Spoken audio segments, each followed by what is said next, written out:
For the next talk, it's going to be Preston Martin. Preston is the co-founder of Startup Societies, and he's going to be talking about Operation Atlantis. Operation Atlantis is a very obscure attempt of seasteading. In the 1960s, a pharmaceutical millionaire tried a seastead, and it was completely forgotten about, and there was almost nothing. And in fact, we did a lot of original research and even wrote the Wikipedia article for Operation Atlantis. So without further ado, this is Preston Martin.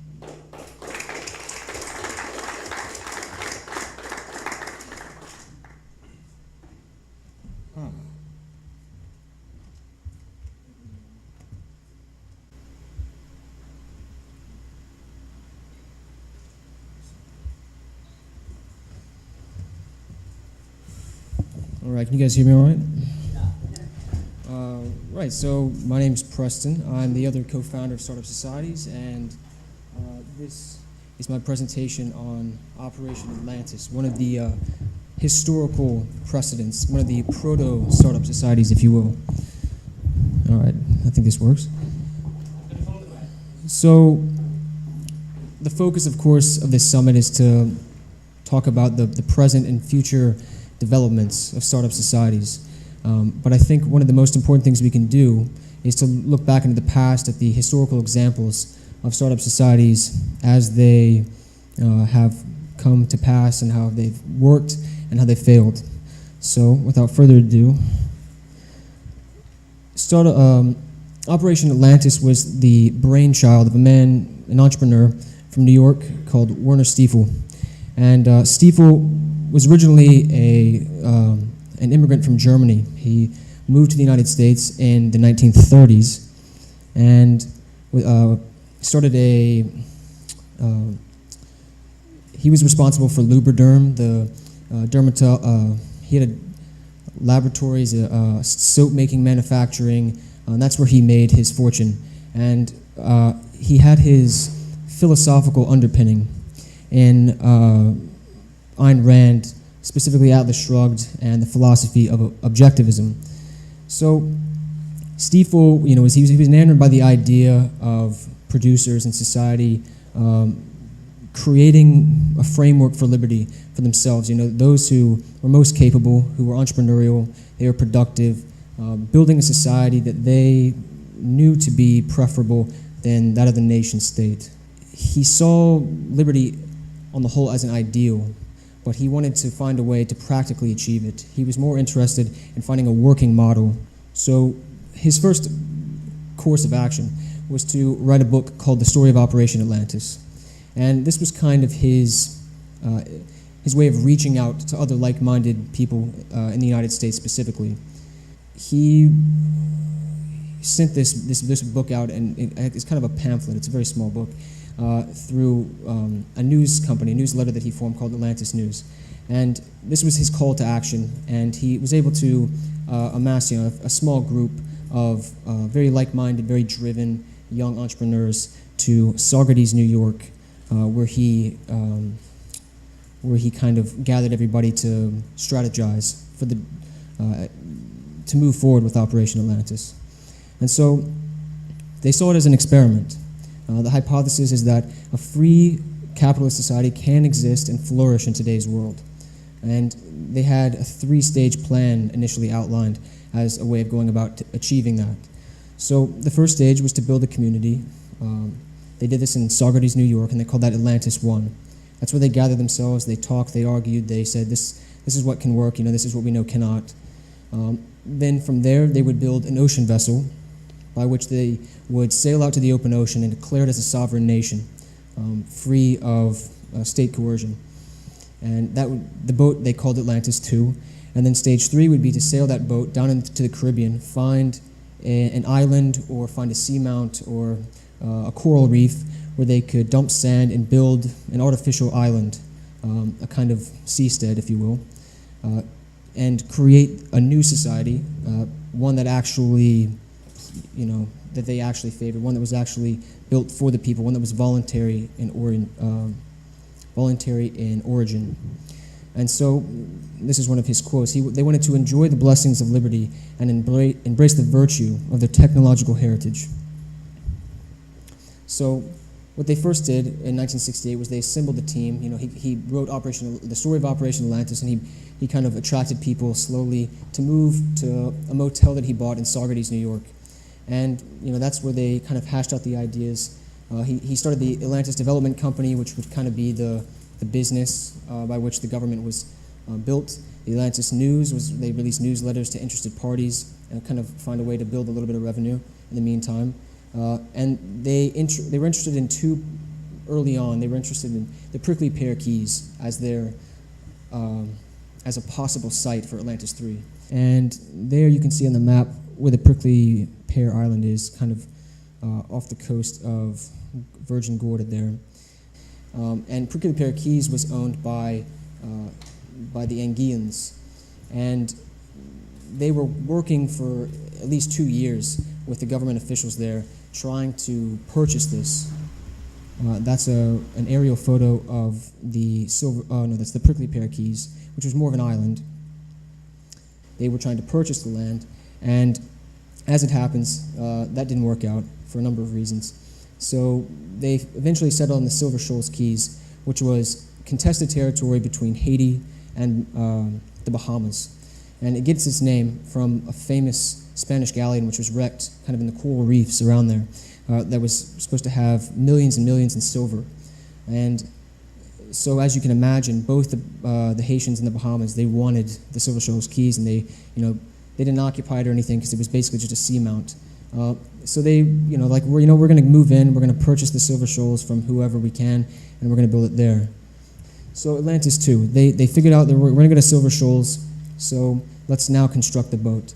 They built a geodesic dome, so if any of you have heard of Buckminster Fuller, you'd be familiar with what that is. Basically, it was a large dome. It looks kind of futuristic. It's like Epcot in Florida, like that big dome. It looks kind of like that.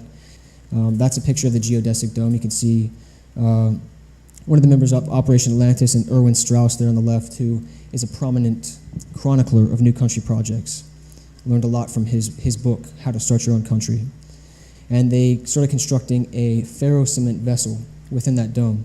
And that's a picture of the boat itself, which you can see was fairly big, 38 feet, enough to carry all the equipment that they needed to go down there. But it ended up, like I said, being top-heavy, which would come back to bite them. And ferro-cement is concrete, basically, with steel and mesh kind of interlaid in between the concrete. And which I personally thought was kind of an interesting way to construct a vessel. And they labored on that for about a year and a half. It was going very slowly, and eventually they had to bring in independent contractors to finish the boat. And the problem there was that none of them were actually skilled enough, for the most part, to get it done themselves. They ended up making it top-heavy. They had a concrete deck house on the top, so it was it didn't work out very well. They had their boat, and they said, all right, it's time to set sail, to start our own country. It's time to put our plan into action. So they launched the boat in the Hudson River, and immediately, as the tide rolled back down, it capsized, sank in the mud, and a kerosene lantern, broke inside and set everything on fire inside the boat. So not a very good way to start, kind of a bad omen, if you will. So they righted the boat. They were able to kind of limp their way down the coast. They broke a propeller shaft off of South Carolina. They had to take everything out of the boat, and they had to buy another boat to kind of sit along beside it to make sure it didn't, capsize.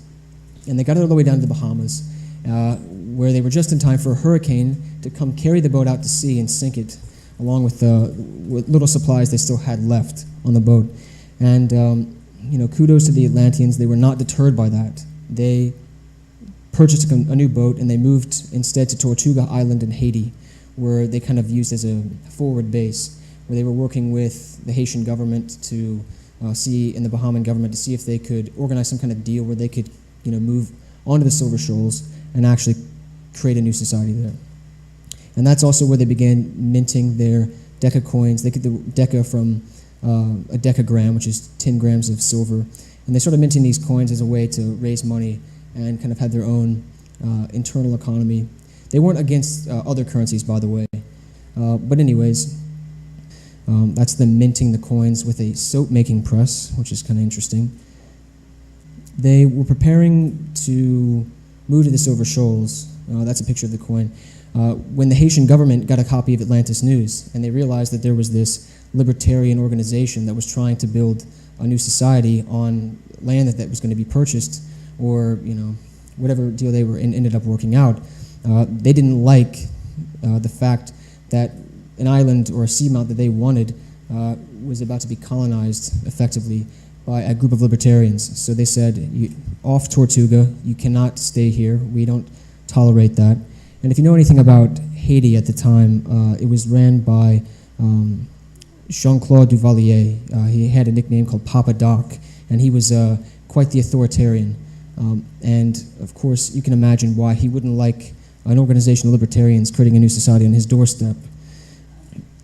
So already they've kind of faced a number of trials, and so they decide, even though they've been evicted from Tortuga Island, that they're just going to go straight to Silver Shoals, and they're just going to build it, and no one's going to be able to stop them. They're just going to do it because they've come this far and they faced adversity. They're driven off Tortuga.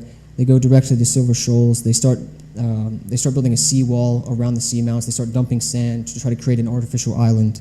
And after maybe a month or two, a Haitian gunboat rolls up one day, sails up one day, and says, we have reports of there being pirate activity in the area, and we cannot condone that. It ends up, as it turns out, they had organized some deal with a group of adventurers who were diving for silver in the area, and Operation Atlantis, while they had moved to Silver Shoals, they started, kind of diving for fun to see if they could find any of the silver coins while they were there. And as it turns out, they found a few silver coins kind of in the coral reefs. And some other group who is unnamed, I haven't been able to find out any information about it.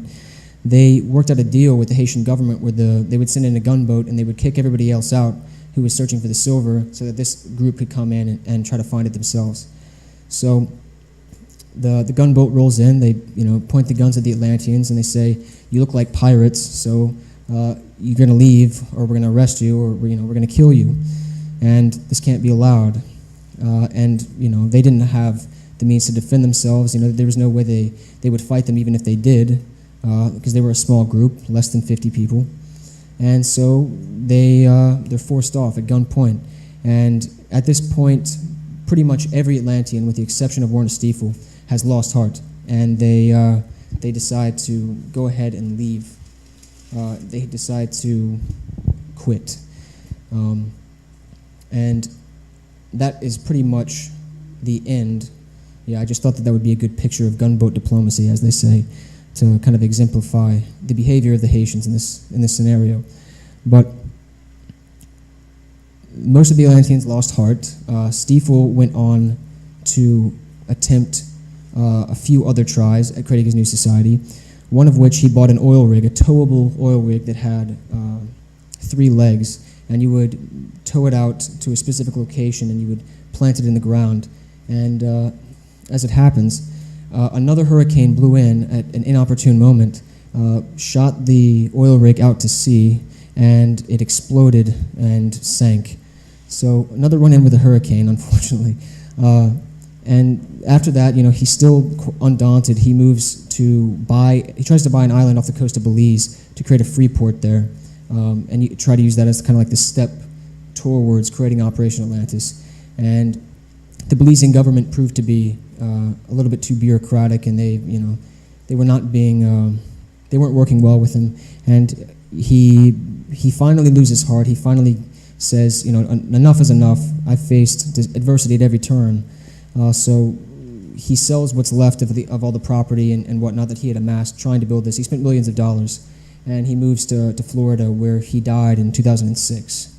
And unfortunately, after all of that work, he had little more than copies of the Atlantis News and the story of Operation Atlantis to show for the effort. Now, kind of a recap of the whole thing, right? So they were planning on running, they call it the government, but basically Operation Atlantis was a business. No need for taxation. Taxation was expressly forbidden in Operation Atlantis. If an Atlantean was dissatisfied with the services of Atlantis, that citizen could simply vote with their feet and leave to find a more competitive polity, wherever that may be. So they had a working model for a practical, voluntary governance, free of taxation, and with incentives built in to encourage enterprise rather than parasitism. Steeple and other donors, they invested millions in the construction of Atlantis, from the motel to the boat construction and to the purchase of the island and supplies necessary to terraform Operation Atlantis. And finally, it wasn't exactly some starry-eyed libertarian utopia. It was aimed at attracting business and production rather than only libertarian residents or objective residents, people who agreed with the ideology rather than actually building something and having successful enterprise. They were competent. They came together to form many of them went on to go on and form successful businesses, to become well-respected scholars. Examples, Spencer Heath McCallum, who I already mentioned, was involved early on. Doug Casey, whom you may have heard of, he's a millionaire living in Argentina. He's one of the more successful entrepreneurs in the liberty movement. And Roy Halladay, who is also a well-respected natural rights scholar. He was involved. He was one of he was the second or third guy involved in Operation Atlantis as a whole. And many more, of course, moved on to have success in their own lives. So Operation Atlantis, despite all of that, it still failed. And I think that there are a few obvious reasons. First of which being its approach directly challenged the sovereignty of a number of Caribbean states, most notably, of course, being Haiti, but also the Bahamas. An anarchic polity on the doorstep of Haiti or the Bahamas was completely unacceptable to Duvalier and the other heads of state. They had designs on the Silver Shoals from even before Operation Atlantis was on the map, and so they were going to use coercion to reestablish their control, which was something that Operation Atlantis didn't have access to and was not prepared to do. Atlantis was far ahead of its time, kind of as a social technology, a societal framework. As an operating system, the leasehold model was far too foreign for most people, American, Haitian, or whatever, far too foreign for them to readily accept. Without the room to experiment, without the room to actually prove that it worked, you weren't going to convince hardly anybody that it was a serious replacement for a nation state. And so, we run into these problems today, of course, still. And finally, Operation Atlantis suffered from probably the worst luck I've ever seen anybody in any kind of enterprise or business. 2 hurricanes, you can't stop that. It was almost as if the universe was against Operation Atlantis from the start. They weren't ready to allow a startup society in the Caribbean. And so, in one way or another, it was struck down at every turn. There's really nothing you can do about that. Now, the lessons we have to learn from this. I think ultimately there's a lot we can learn from the mistakes as made by Steeple and the rest of the Atlanteans. So despite the stated intent to create a practical model for a free society, Operation Atlantis was less than tactical. Less than tactical about their approach. And so we have to learn from the mistakes, and we have to move on from there and do better and be more diplomatic and more tactful. So, thank you.